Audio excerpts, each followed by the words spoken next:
welcome to part 3 of a wonderful new series, Sephardim, from the medieval to the modern, with Rabbi Marc Angel. Just a reminder and welcome you all again. As if any of you know, this is a part of our new Sephardic Digital Academy initiative through the Sephardic Jewish Brotherhood of America, the national umbrella organization for the Sephardic Ladino-speaking Jews from the former Ottoman Empire who live in the United States and across the country. And we also collaborate with communities around the world as well. We're so excited to have Rabbi Marc Angel, a disciple from one of our many communities in Seattle, a beautiful Gotisli Turkish background, with us here tonight. We'll be talking about one of his many books in this 4-part series, particularly focusing on Sephardic history and heritage. A man obviously also needs a chacham who needs no introduction as well, who is the Rabbi Emeritus of the Congregation Shereth Israel in New York, as well as the director of the Institute for Jewish Ideas and Ideals. Rabbi Angel, whenever you're ready, bechavod.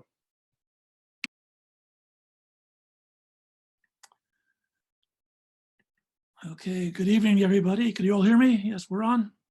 Okay. Good evening. Wish you all good health and happiness and all good things for everybody. We're living in a difficult time of COVID crisis. So Baruch Hashem, we have one advantage. We have Zoom. So we're able to have classes and able to have conversations, even though we can't necessarily get together in person. Years and years ago, I was contemplating the following dilemma.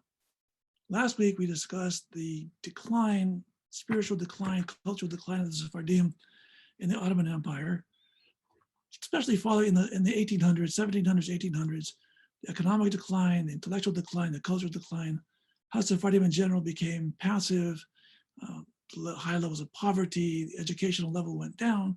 There was always an elite, an intellectual elite, there was a financial elite, but the masses of people gradually sank into a very, we'd call a low level of cultural, religious, spiritual life. They were more or less struggling just to make a living, trying to keep body and soul together. Nevertheless, I grew up among people who came from that background. My grandparents came to Seattle from Turkey and from the island of Rhodes. And I had the privilege of knowing a lot of people from that generation, the early 1900s, who came early to the United States. And I noticed the following thing. Many of them, in fact, most of them, came with very little formal education, no money to speak of. They came with hope. They didn't know the English language. They didn't know where they were coming, really. But one thing I noticed, especially in my grandparents, but in my uncles and aunts and others as well, they knew who they were. They were very sturdy, very strong, very self-assured. They were princes. They felt very good about themselves. I was trying to figure out how could it be that these people who come to the United States, they come as immigrants, they come poor, they come without much formal education, and yet they didn't feel inferior. They didn't feel there was anything wrong with them. On the contrary, they felt very confident that they were going to be able to succeed and raise their children and grandchildren, et cetera, et cetera. And I'd like to start with a little anecdote that affected me personally. My grandfather, my mother's father's name was Marco Romi, Mordechai Romi. I'm second born boy in my family, so my name is Marc, Marco Mordechai. I'm named after my grandfather Romi. And my grandfather Romi was a great role model for me. As I said before, he was a sturdy, strong, handsome prince of a man, but without much education. And he was very poor. They had 7 children. Him and my grandmother had 7 children. My mother was the second born. And they got through life. They managed to get through life, but on a very simple level. My grandfather was a barber. He started off as a longshoreman, and he then graduated to a fancier job. He was a barber. His greatest achievement in life was he was the barber of Senator Warner Magnuson, the United States Senator from the state of Washington. Whenever the senator came to Seattle and he went to the Union Hall where my grandfather had his barbershop, the senator got a haircut from Marco Romi. That was my grandfather's greatest achievement. Okay. I'm a little boy going to the Seattle Hebrew School, and the Hebrew teacher asks all of the students, please tell us what tribe you're from. Are you Kohen, Levi, Israel? So I come home and I ask my mother, Mom, what tribe are we from? My mom says, I don't know, ask Papu. We called my grandfather Papu. I call up Papu. Papu, what tribe are we from? we're from the tribe of Yehuda. Okay.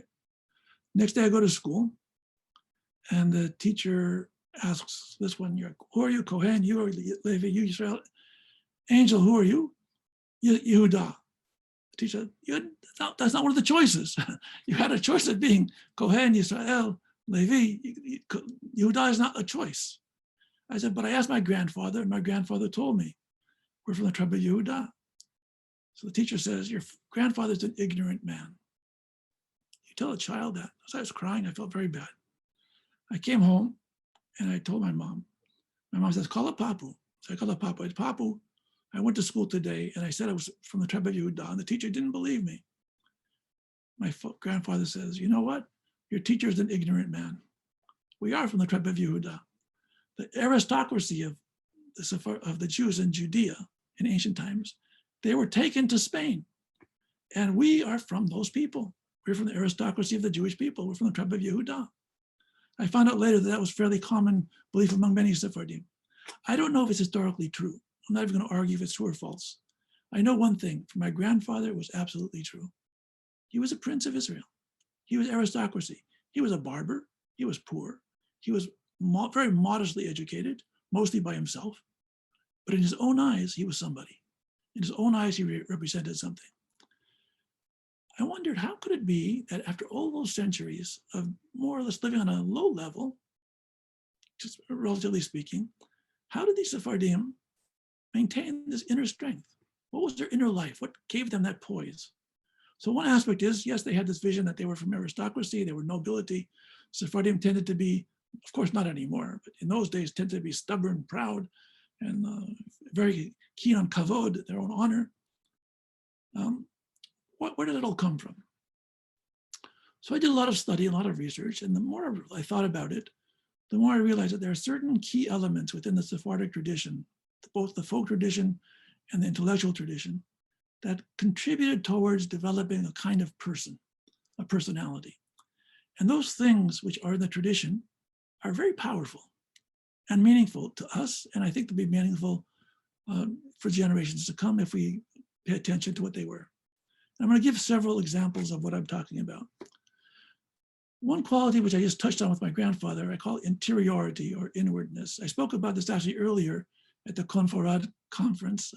I see Mr. Ben Olil is on the machine here today, and he runs a wonderful conference for the Jews of South America and Central, who Portuguese and Spanish speaking Jews. And some of the stuff I'm saying tonight, I already said this afternoon in that talk. But one of the things I want to talk about is interiority. Interiority means, in order for us to be strong people, we have to know who we are. We have to have confidence in who we are. We can't define ourselves by how other people define us. We have to be able to define ourselves by our own standards. And we don't have to chase after everybody. We don't have to say we're as rich as they are, we're smart as they are, we have more degrees, more honors. That's not the point. What is the real point? The point is, if I'm strong to myself, and I know who I am, and I'm answerable to the Almighty, not to any human being, then I'm going to be able to live a strong, happy, and good life. So, for example, in the Me'am Loez, which we discussed a little bit last week, which is Ladino Bible commentary, Rabbi Yaakov Huli draws different midrashim, different rabbinic teachings, that if you look at all of them combined, it shows a tremendous reverence for the common man, respect for the so-called common man. And I'm going to talk about one midrash right now. The one midrash that I want to talk about was when the Israelites received the 10 Commandments the first time. You remember it was a big show. They even made a movie about it. All the Israelites are circling around Mount Sinai. There's thunder, there's lightning, there's the sound of the shofar. It's an amazing event. Moshe Rabbeinu is on top of the mountain, and God's voice comes out, I am the Lord your God, Anochi Adonai Elohecha. And Moshe Rabbeinu gets these wonderful 10 Commandments. But what happens to those 10 Commandments? What happens is, when he walks down the mountain, he sees the people of Israel worshiping the golden calf. And what does he do with those 10 Commandments? He throws them on the ground, they smash into bits. Terrible. Okay. So Moshe Rabbeinu punishes the sinners, and then he wants to get atonement for the people. So he asks for atonement. He asks for God to forgive the people. And God says, okay, I'll give you a second chance. Moshe, you go up the mountain again, but this time, this time, Moshe, you're going to carve out those 2 tablets of law yourself. So this time Moshe Rabbeinu went to the top of the mountain. He's all alone. There's no shofar, there's no thunder, there's no lightning, there's no voice of God shaking the whole universe. Moshe Rabbeinu, with the sweat of his own brow, is carving out these stones. What happens to these stones? Moshe Rabbeinu brings them down and puts them in the ark, and this becomes a spiritual foundation of the Jewish people, the people of Israel. Says the Me'am Loez, what does this teach us? Sometimes people think if there's a lot of glitz, a lot of fanfare, a lot of commotion, that's what lasts. No. What's important in life isn't the fancy and the commotion and the lights and the publicity and the sound of the shofar and miracles. That's not important. What's important? What a person does on top of the mountain, all alone. Nobody watching, no one cheering.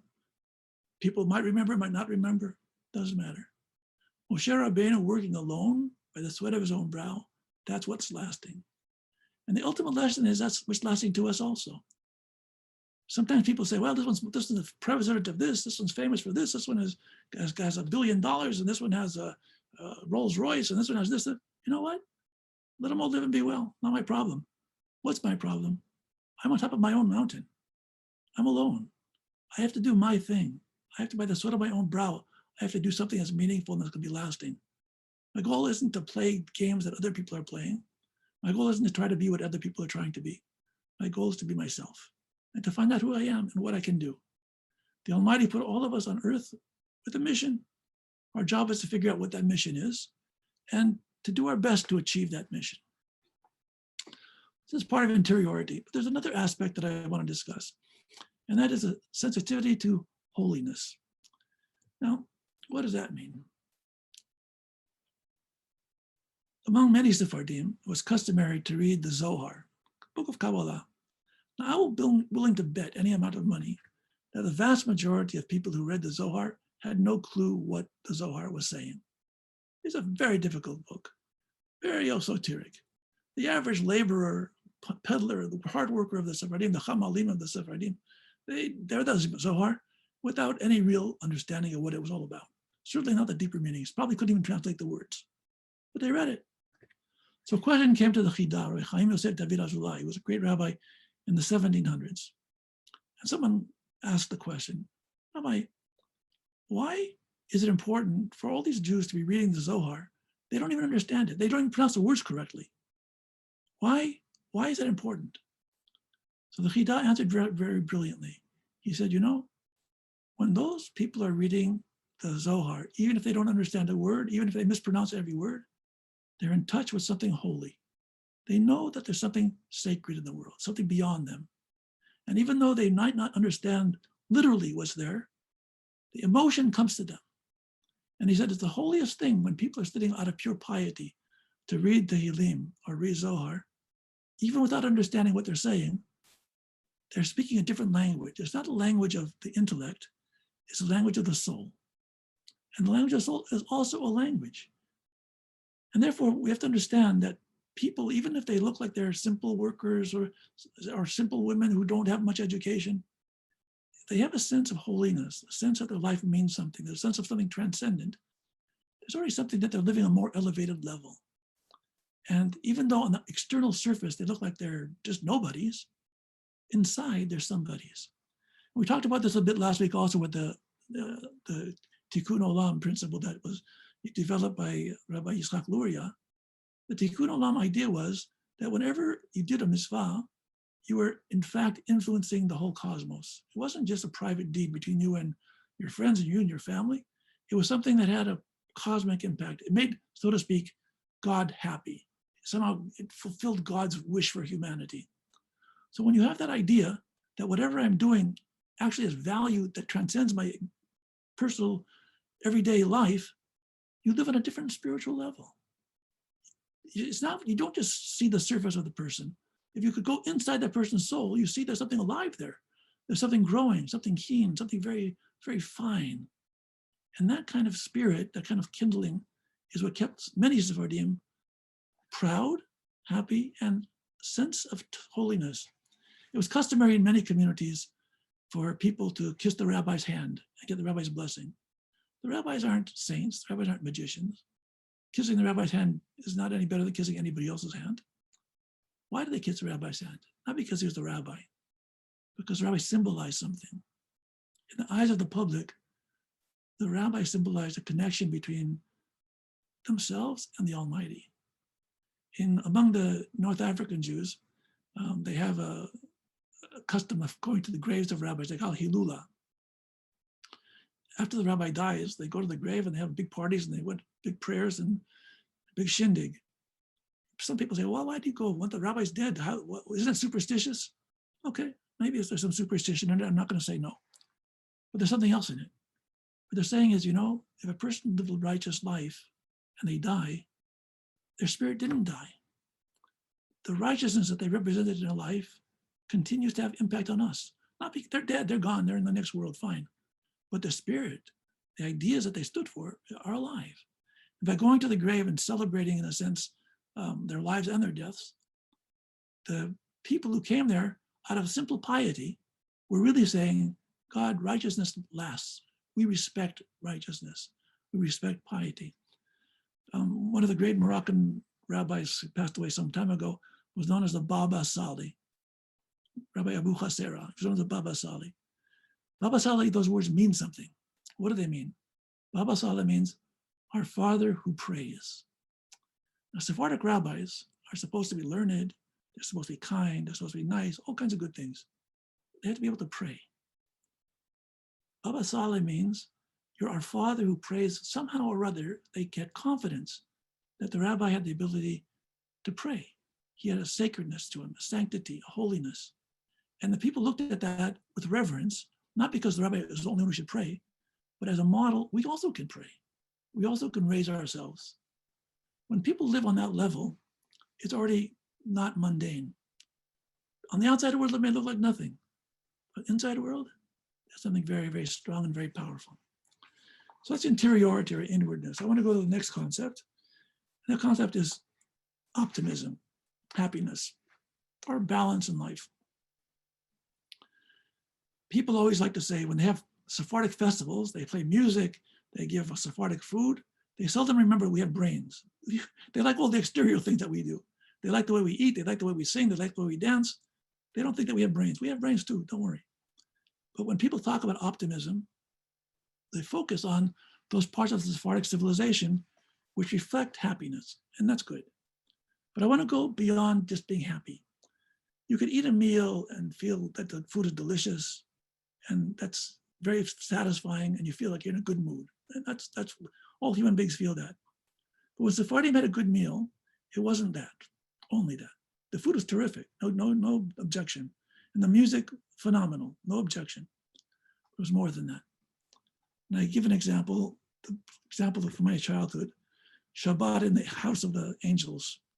My mother, bless her memory, cooked a ton of food, the best food, wonderful food on a Thursday and Friday. The house was always set up for Shabbat. We called Shabbat a Shabbat party. People come to the house. We had guests, cousins, uncles, aunts, people in the house all day long. When we ate a meal, yeah, the food was phenomenal. And we sang beautiful songs, heartfelt songs, gorgeous. But it wasn't just that. It was family, it was solidarity, and it was in a context of religiosity. It's Shabbat. Shabbat's a special day, or holidays, these are special days. This kind of feeling is, I call it the language of the soul. It's not just food, it's not just song. It's a combination of food and song with a higher goal. Goal is to celebrate the greatness of God, the greatness of our tradition, the greatness of Torah. That was what we had from Shabbat. So when we used to bring my children, I live in New York, so we used to go in the summertime to Seattle, we used to bring my children there. Our children always called it a Shabbat party. No, you make the best Shabbat party. And my mother was like a queen. She was so radiant with happiness. And she cooked tremendously. But it's not just that our food is tasty and beautiful and we sing nice songs. Those are important things. But there's a purpose for it. It was in a context. And that context is something that I think needs to be emphasized. I mentioned also the custom that we have of when one of our older relatives gets called to the Torah, we stand up in honor of the older relative. So my grandfather, Romy, may he rest in peace, he had 20 grandchildren. He had daughters, he had sons, he had sons-in-law, grandchildren. When he would get called to the Torah, we would all stand up for him. What does that mean? Here was a person who was a barber, who could hardly make a living, who could hardly provide food for his family, a person who didn't graduate from Harvard. And a whole bunch of people stand up for him in honor. Then when he got back to his seat afterwards, we all got lined up in order of our ages and kissed his hand, and he gave us a bracha, gave us his blessing. He was a prince for that moment. He was validated. It was kavod. I'm somebody. My life means something. I have children, I have grandchildren. These people care about me. These people honor me. B'chavod, you get called to talk b'chavod, Mr. Romy, b'chavod, papu. Okay, so these are important things. I want to carry out that idea a little bit further, and that is the love songs. So we have this wonderful tradition of romances, beautiful love songs. And the most pious people sing love songs also. How could religious people sing songs about love, passion, adultery, all kinds of things which, you know, other people who are religious might think are a little off the beaten path? The answer is also, I call it happiness, but unnaturalness. Life for the Sephardim historically, and should be today also, is natural. Everything is included. Love is part of life. Women are part of life. Men are part of life. Emotions are part of life. Everything that's human also belongs to us. I want to go back to the idea of happiness. When I was in yeshiva, I came to New York. So I had friends, of course, most of them were all Ashkenazim in those days. So one Shabbat, one of my friends invited me to his house to spend Shabbat in Brooklyn. And he took me to see, so we have a great chazan in our shul. Okay. So he went to the shul and the chazan was singing. Very nice chazan, beautiful chazan, beautiful voice. And that happened to be a Shabbat where they call it Shabbat Mavorchim, where it's a Shabbat before Rosh Chodesh. The chazan's singing away, and he's singing for Chaim shel Shalom, Chaim shel Tova, Chaim shel Brocha. What is he singing? I want a life of, please God, give us a life of peace, a life of blessing, a life of prosperity. And he's crying. Okay. And I'm thinking back in our community in Seattle, and it's common all over among all the Sephardim pretty much. When we said Slichot, we say a prayer, Chatanu lefanecha, rachem aleinu. We come before God. God, we have sinned before you. Forgive us. It's a sad song, right? How do we sing it? You could all sing it with me. Chatanu lefanecha, rachem aleinu. It's like a hootenanny. People sing on the top of their lungs. We've sinned, God, and forgive us. Just a second. If we're singing about that we're sinning, how about being more contrite? We should be crying. The Chazan who's Ashkenazic is singing about beautiful things and he's crying. We're singing about sins and we're happy. There's a philosophy to that. Philosophy, Ashkenazim have their philosophy. We have our philosophy. Our philosophy is when we come before God, we come before a loving parent. Yes, we've done sins. We're sorry. We've made mistakes. But you know, a loving parent forgives sins. A loving parent wants us to come back and ask for forgiveness. That's what our attitude is. God is not an old man with a big stick waiting to hit us. God is a loving parent. God is one God is a being who wants us to live our best possible lives, to be fulfilled, to be happy, to be complete. And God wants us, our repentance is a way of making ourselves better and coming before God and saying we want to be better. But we do so in a spirit of optimism. We'll go to another thing. I call it gracefulness and good manners. Gracefulness and good manners, of course, everyone has good manners. Everyone eats nicely. Everyone walks nicely. Everyone says please and everyone says thank you. These are very good things. Everyone should do that. However, it goes beyond that. It's beyond the surface here. I want to get to the inner life, what motivates things. And I'll give an example of some things that I saw in my childhood growing up in Seattle. And I actually mentioned this at the talk today at Konfarad.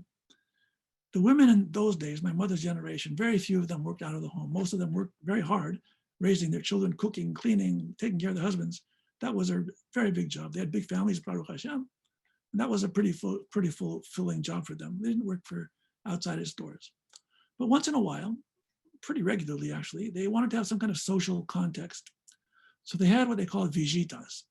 Visitas mean my mother would get on the phone, she'd call up her mother, she'd call up her auntie, she'd call up her sisters, some friends, come to my house Tuesday afternoon, Wednesday afternoon, nothing special, for visita, just a visit.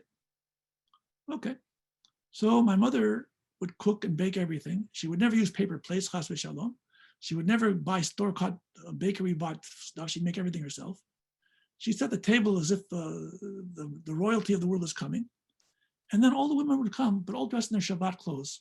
They're all dressed very beautifully. There's no special occasion. It's just Tuesday, Wednesday, it's a tea, it's informal. There's called honor. You come, there's dignity, comporto. There's a way to comport yourself. There's a way to respect yourself.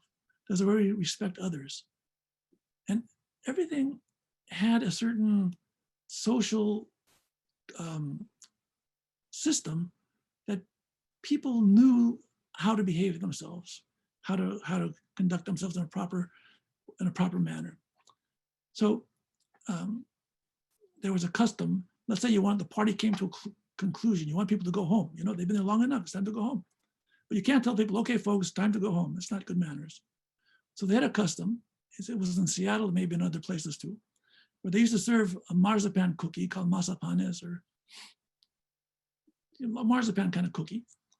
And once a person got that cookie, they knew that was time to go. That was a sign to go. They used to call it pasaporto. Once you receive that cookie, it meant it's a passport. Oh, I'm very tired. Thank you for the beautiful lunch. Thank you for the beautiful party. It's time to go. These are little things, but they reflect a certain elegance. Here are the simplest people, poor, untrained, unrefined in many ways, very refined, very sensitive to the needs of others, very sensitive to the feelings of others. Gracefulness to good manners just doesn't mean that we're neat and clean and polite. It also reflects something larger. It reflects a concern for society at large. You want to be a good citizen. You want to be a responsible citizen. So some of our greatest writers in the last century, Rabbi Eliyahu ben Amozeg, he died in the early 1900s, or 1900 actually he died. Rabbi Uziel, other writers and thinkers, they emphasized ethics, the area of responsibility towards others. We live our lives not just to satisfy our own particular needs, but out of social sense of responsibility, being a good citizen, being a yachid, being a member of the synagogue, being a member of the community, and taking it responsibly. There was a very, very famous German philosopher, Franz Rosenzweig, and one time or other he was visiting a community in Yugoslavia, and he stayed among Sephardim. And the Sephardim, he wrote in his diary about his experience among Sephardim. And he said, you know, the people that I was with, at home they spoke Judeo-Spanish, but they also knew French, they knew other languages. They weren't particularly learned in Hebrew subjects. They didn't know much about philosophy. But one thing I could say, they were Jewish in a very natural way. Oh, I think it's a wonderful compliment. They were Jewish in a very natural way. It wasn't imposed on them. It wasn't a burden on them. It was a way of life. It was natural. And I think that's one of the great strengths which we have in the Sephardic tradition. Today, when people say, oh, he's religious, you think, oh, he must be an extreme nut. He's way off on the tangent. He's very extreme. Wears a black hat, black coat. He takes every possible stringency. That's religious. No, for Sephardim, historically, that hasn't been what religious is. Religious is something different. Religious is, I'm living my life conscious of the fact that I'm in the presence of God and that I am answerable to God. I'm not answerable to my neighbor. I'm not answerable to the other rabbi. I'm not answerable to anybody else. I'm answerable to the Almighty, ultimately to my own conscience. This is a different kind of sensitivity. This is a sensitivity that teaches us self-respect, respect for others, and a natural way of religion. Sometimes people think, well, to be religious, you should only study the Torah. There's such a theory. I'm not going to knock it. Let people do whatever they want. It's not my theory. God gave us the ability not only to be Jews, he gave us the ability to be human beings. Human beings are interested, or should be interested, in all aspects of life. Science, philosophy, geography, different cultures, whatever there is to learn, literature. It all belongs to us, like to every other human being. Why should we lock ourselves out of it? On the contrary, to fulfill ourselves as Jews, we have to fulfill ourselves as human beings also. And this, I think, had been true historically among Sephardim. We lost it. I can't say that we always carried it. I can't say that all Sephardim had this philosophy, but that thread carried through the generations that we're responsible for and we have connection with everything in the world. I'll give an example. When the state of Israel was founded, there was an ethnologist named Dr. Raphael Patai, very famous but author of different books. And he wanted to start this society for ethnology, studying the different customs and traditions of all the different groups of Jewish people from throughout the world, all the heritage, all the traditions. So he thought in order to get a good start, he would go to the chief rabbis. So he went first to the Ashkenazic chief rabbi, Rabbi Herzog, who was a very great man. Don't take anything away from Rabbi Herzog. He was a magnificent, great man. But this Dr. Patai wrote an article, and he's describing, I'm not making this up, Dr. Patai's comments. He said he went into his office and he sees many, many books, all books of Torah, books of halakha, books of Jewish studies, Jewish life, Jewish commentaries. And then he discussed with the Rabbi Herzog his desire to start this society of ethnology, Jewish ethnology. And Rabbi Herzog was a very polite man, very educated man. And he listened very politely, and that was the end of the meeting. Dr. Patai realized that it wasn't really Rabbi Herzog's cup of tea. So he went the next day, or soon thereafter, he went to the Sephardic rabbi, Rabbi Ben Zion Uziel. And he said, Rabbi Uziel, he wants to start this division of ethnology, this organization to study all the different Jewish traditions. And he also noticed that Rabbi Uziel's bookshelves, there are books in French, there are also books in Talmud and books in halakha, books in Torah, commentaries, but there are books on history, some music, different things. Right away, there's just from the bookshelf, you can see there's a different spirit here.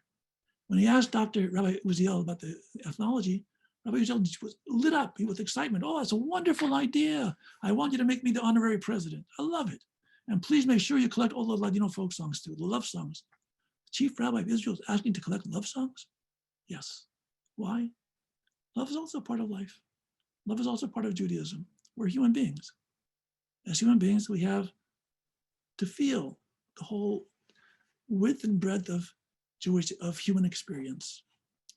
So this is what he found in his experience, Dr. Patai found. And I don't want to make vast generalizations just because of that example, but it points us in a certain direction, which lets us know. The chief rabbi of the island of Rhodes in the early 20th century was Rabbi Reuven Eliyahu Yisrael. We have pictures of him. He wears a nice long cream gown, he has a big long white beard, big hat, very holy looking man. And he wrote a Perush, a translation and a commentary on Pirkei Avot, the Ethics of the Fathers, and he wrote it in Ladino. So when I was doing my book on the Jews of Rhodes way back when, that's my first book. So I found this book of Rabbi Reuven Eliyahu Yisrael, and I read it with great interest. On the back of the book, he has different poems and different ideas. And in one section, he has advice to men how to get along with women. What? The chief rabbi of Island of Rhodes writing a book, a rabbinic book, and he's giving advice to men how to get along with women? I don't say the advice is good. Some of it may be better, some of it may be worse. It doesn't even matter. What matters is he thought it was perfectly natural. There was no second guessing it. There was no feeling, is this religious, not religious? I'm the chief rabbi.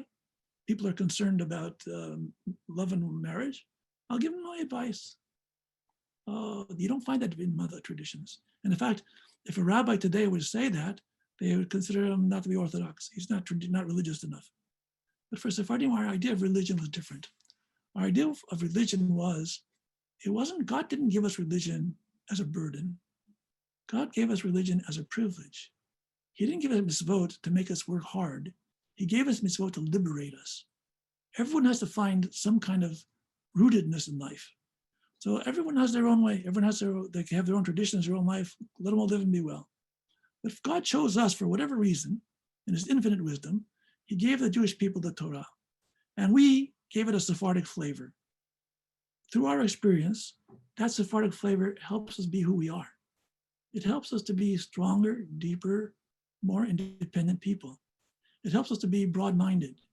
Sephardim in general, we're not all such nice people, but in general, as a pattern, we didn't break into conservative, orthodox, reform, reconstructionist The Ashkenazim love to make groups. Even Zionists. You can't be just a Zionist. You know, labor Zionist, religious Zionist, this Zionist, that Zionist. You have to have 15 different parties. Chas v'shalom, we should just try to be one thing. Sephardim didn't have that attitude. Sephardim said, you know what? We want a traditional structure. Individuals will do what they're going to do. Some should observe more, some will observe less. We wish everyone would observe everything. But we don't judge people. That's God's business to judge people. We don't judge people. We want people to feel they're part of the kahal. We want to be inclusive. So we don't ask, did you drive to synagogue? Did you walk to synagogue? Did you eat something kasher? Did you eat something not kasher? Can I trust your standard? Do I not trust your standard? Do you have only Chalav Yisrael? This isn't us. That's not the way you do things. Each individual makes a judgment based on what we learn, what we observe, what we feel. We try to observe the best way we can. And there's a ladder, and we all try to climb as high as we can on our given ladder. But if someone's on this point of the ladder and another one's on that point, it's not our job to judge them. Our job is to love, to encourage, and to keep the wholeness of the people, which I think is another part of the Sephardic genius historically. When I wrote the book of Foundations of Sephardic Spirituality, I called it The Inner Life of the Jews of the Ottoman Empire. The exterior life was pretty lousy. There was poverty, they lived in crowded areas. There were some rich people, but by and large, they lived in very crowded neighborhoods. There was disease, 101 problems, maybe 102. Well, they had problems. On the outside, a person coming from the outside who doesn't know anything about Judaism, doesn't know anything about these people, will say, here's an oppressed group. They're in a ghetto, they're low, they're very lowly, they're a poor economic level, they have no political power. These are losers. No, they weren't losers. Those people were lives winners. By your standards, we're losers, but by our own standards, we're winners. Our lives mean something. Our lives are lived in a context. The context isn't you. The context is between me and God. The context is me and our community having a sense of solidarity, a sense of unity, a sense of coming before God. Chatanu lefanecha. We've sinned before you, God, but we sing it out.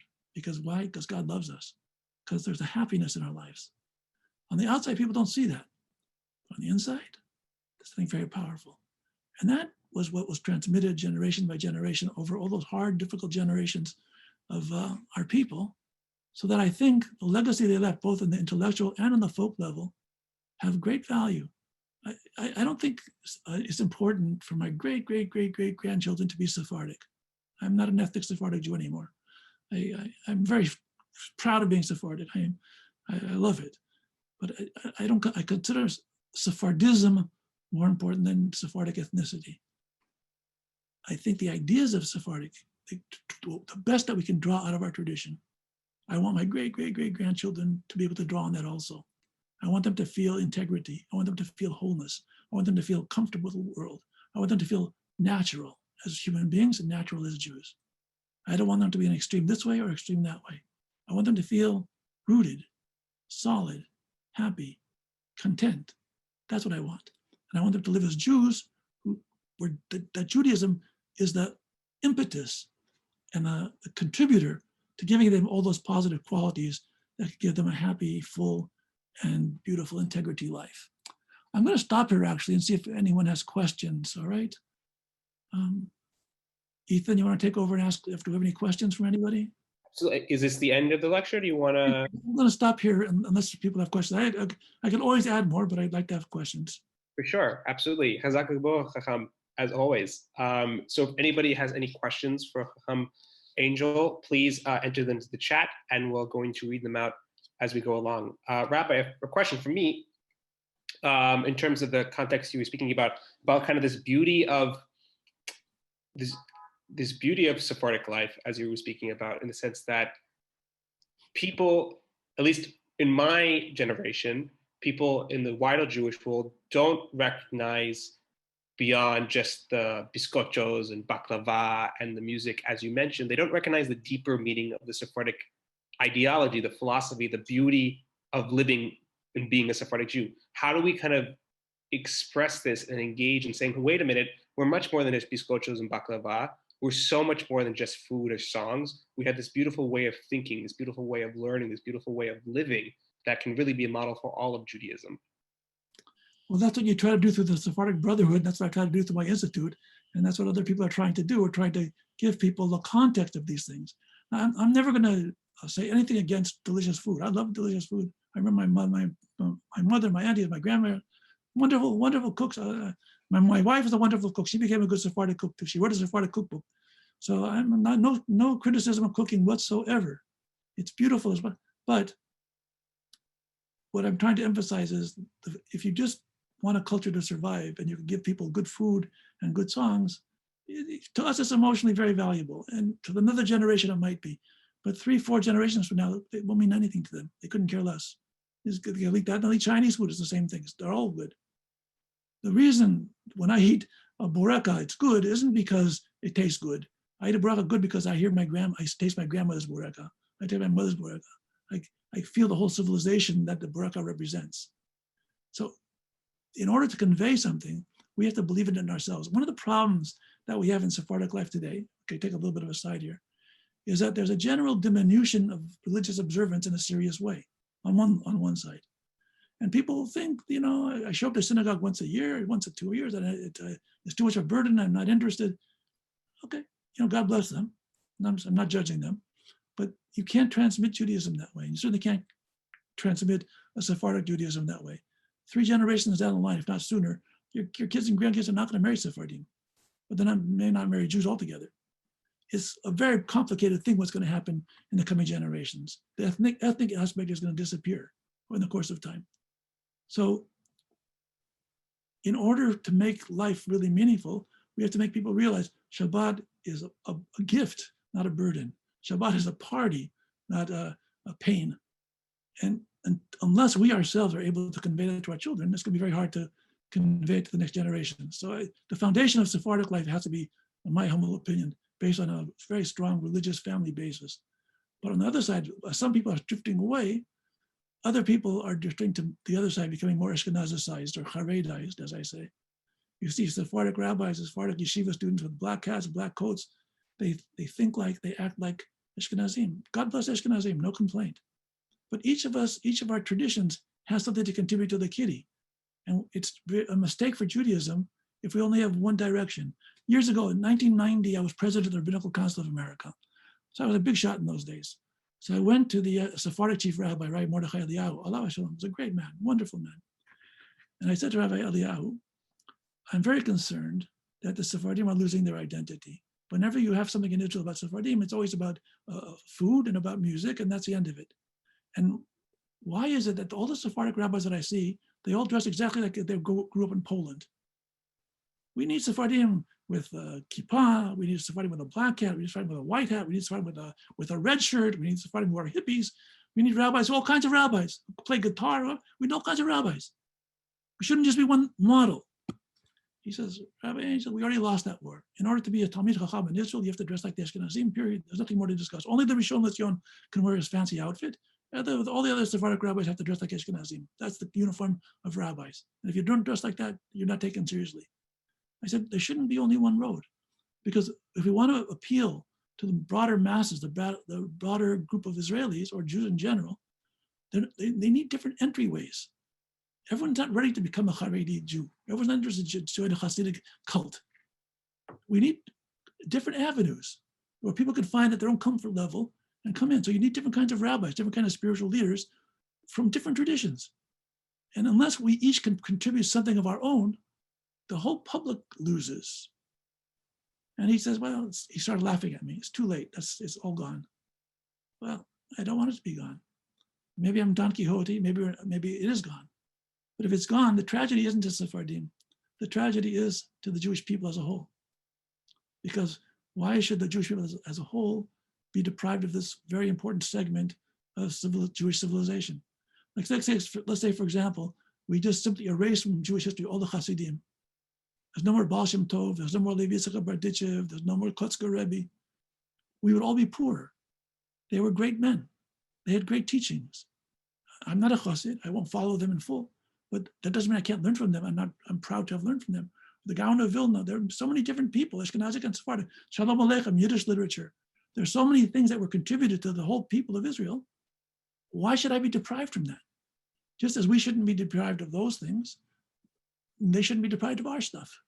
And if they're not getting our stuff, it's because we're not teaching it well enough, because we ourselves have imploded culturally.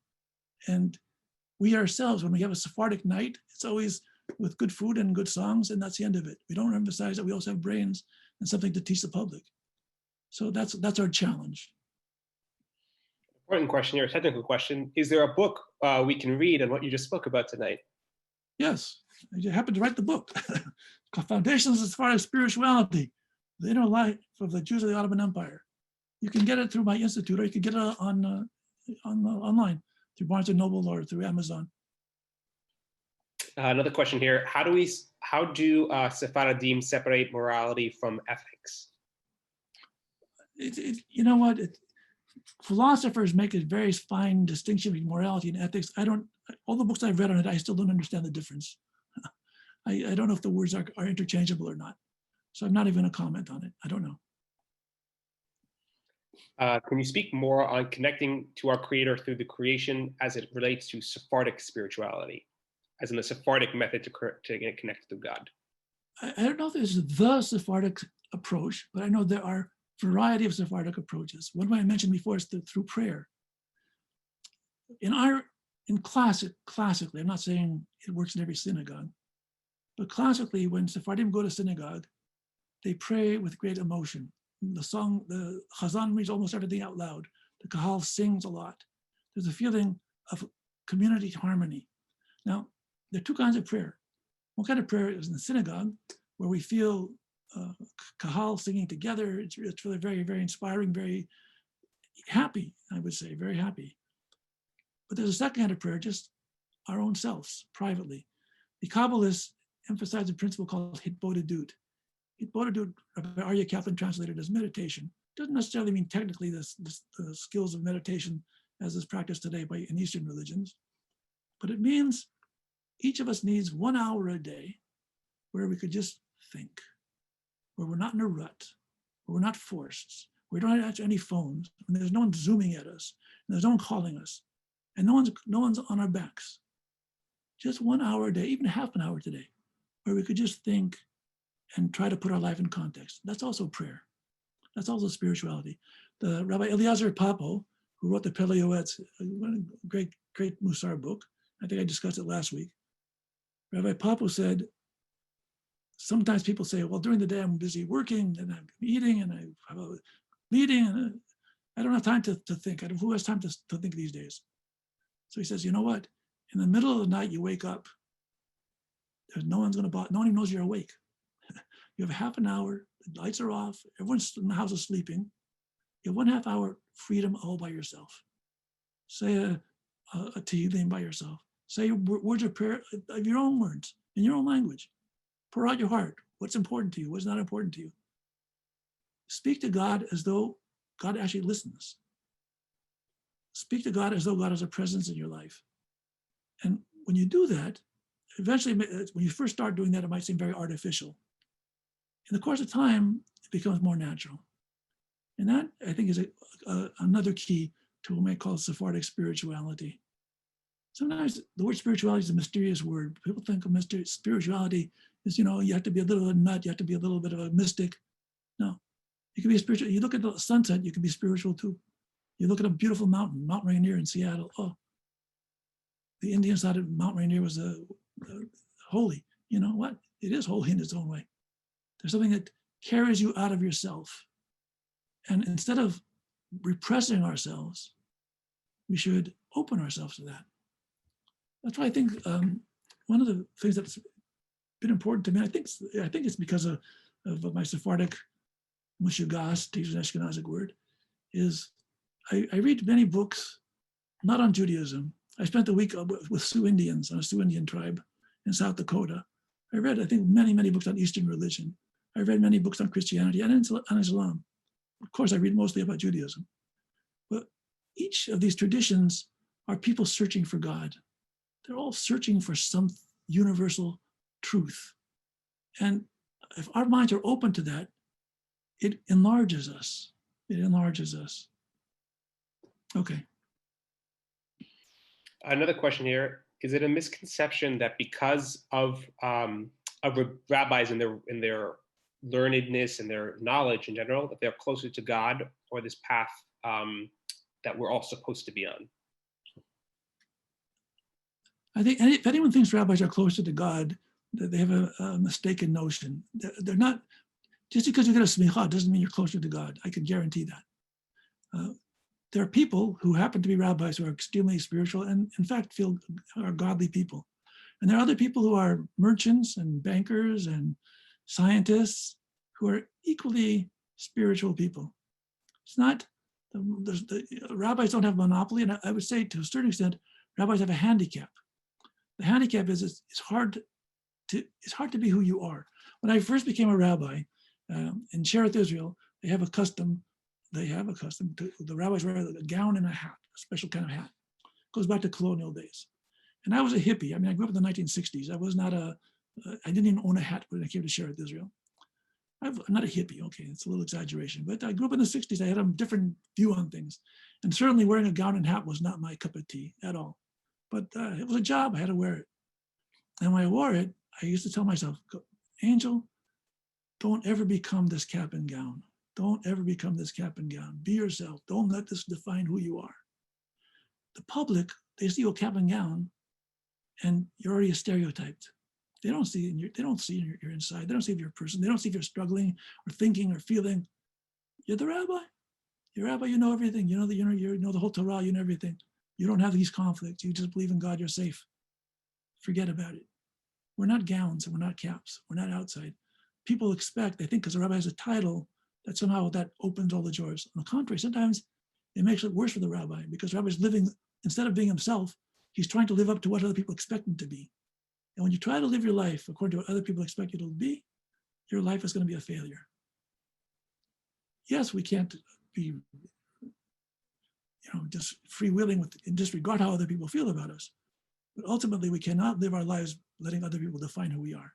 Once we do that, it's over. The game is over. We become fakes. Once you become a fake, you certainly should not be a rabbi, and you're a very poor human being. Question here in the chat: are Sephardic customs such as naming after living relatives in danger of being lost in Israel because of Ashkenazic influence? And kind of expanding that, is that a danger to being lost in the United States because of the Ashkenazic influence? The answer is yes and no. The answer is yes, there's a danger of losing this particular custom. And the other answer is no, there's actually Ashkenazim who learn about it, they like it. I know many Ashkenazim who have changed their custom, and they say, why shouldn't our kids be named our grandchildren be named after us? It's a wonderful glory to have grandchildren named after us. It's beautiful. So it's changing.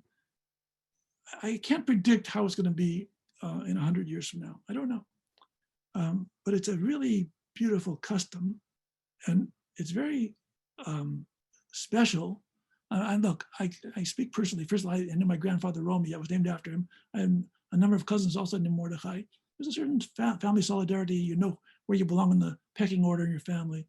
And I have a couple of grandsons named after me. I love it. My wife was Ashkenazic by birth. She has a granddaughter named after her. She loves it. She's very happy with it. So the most important thing is our children and grandchildren should be happy and strong and good. Whatever they name their kids, God bless them. Just let them be good Jews and good people.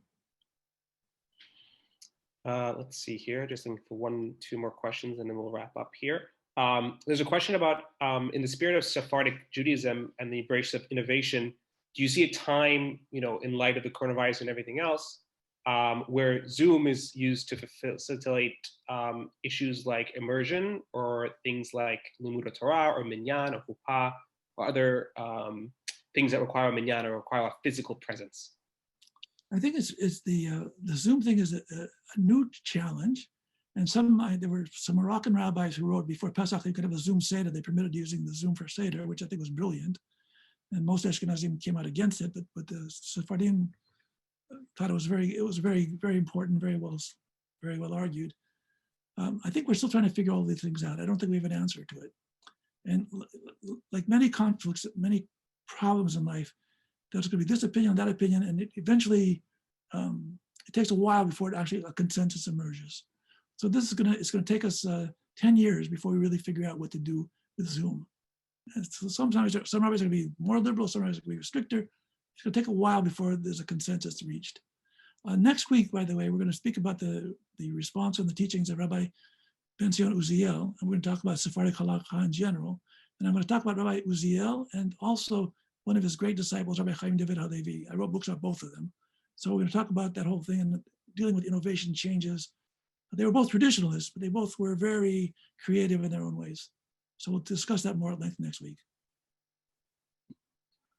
Great. I think that's all the questions for this evening. Unless there are any others, it doesn't look like it in the chat. But I want to take a moment to thank Rabbi Angel again for a wonderful part 3 of his 4-part series. Like you mentioned, next week is the last week already. It's a kind of incredible how time flies for the series. I want to thank you all again for joining us this evening. We're back next week at Monday at 7:30 p.m. Eastern, 4:30 p.m. Pacific. By the way, as Rabbi Angel said, if you're interested in getting more of this, if you want to see this sustained to the next generation, you know, I always say this in context, get involved with the Sephardic community. Make sure you get your young, you know, your children, your grandchildren, teach them about the Sephardic Shabbat traditions, bring them to a Shabbat dinner, bring them to synagogue, God willing, when we open one day and we're safe and healthy. But learn more about what we're doing in the Sephardic community and the Sephardic Brotherhood and other community institutions like the Institute for Jewish Ideas and Ideals, and how we're trying to reinvent, in a sense, and bring back those Sephardic ideals to the next generation. So check out our website, sephardicbrother.com, check out jewishideas.org, and you can find all of this wonderful content there as well. Rabbi Angel, thank you so much. Thank you very much, and good night. Good night, everybody. Thank you for joining.